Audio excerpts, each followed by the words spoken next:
GV Prakash அவர்கள் தன்னை விமர்சனம் செய்தவர்களுக்கு பதிலடி கொடுத்துருக்காங்க. அவங்க சொன்ன பதிலடி தான் இணையதளத்தில் செமையாக ட்ரெண்ட் ஆகிக்கொண்டு இருக்குது.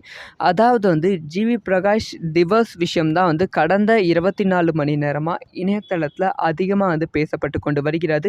சில பேர் ஜிவி பிரகாஷ் பாசிட்டிவாக பேசிக்கொண்டு வருகிறார்கள். சில பேர் ஜிவி பிரகாஷ்க்கு நெகட்டிவாக பேசிக்கொண்டு வருகிறார்கள். அதையும் தாண்டி சில பேர் இது அவங்களோட தனிப்பட்ட லைஃப், அதில் நாம் தலையிடக்கூடாது அப்படிங்கிற விஷயத்தையும் அவங்க சொல்லிக்கொண்டு வருகிறார்கள். ஸோ இதுக்கு தான் ஜிவி பிரகாஷ் ரிப்ளை கொடுத்துருக்காங்க. அதில் அவங்க என்ன சொல்லியிருக்காங்கன்னா, 2 பேரும் பேசி தான் பிரிந்தோம். ஸோ ஒருத்தவங்களோட தனிப்பட்ட லைஃப்பை பற்றி பேசுவதற்கான உரிமை யாருக்கும் கிடையவே கிடையாது அப்படின்னு சொல்லியிருக்காங்க. அதுக்கப்புறமா உங்கள் கற்பனைகளை வார்த்தைகள் மூலமாக சமூக ஊடகங்களில் பதிவு செய்து கொண்டு வருகிறீர்கள். இது தனிப்பட்ட ஒருத்தரோட லைஃப்பை பாதிக்கும், அவங்களோட மனசை ரொம்ப பாதிக்கும் அப்படின்னு சொல்லியிருக்காங்க. ஸோ எங்களோட உறவினர்கள், நண்பர்கள் அவங்களுக்கு மட்டும்தான் என்ன நடந்துச்சு அப்படிங்கிற உண்மை தெரியும். அவங்களோட டிஸ்கஸ் பண்ணி தான் நாங்கள் இந்த ஒரு முடிவை எடுத்திருக்கிறோம் அப்படிங்கிற ஒரு விளக்கத்தையும் கொடுத்துருக்காங்க.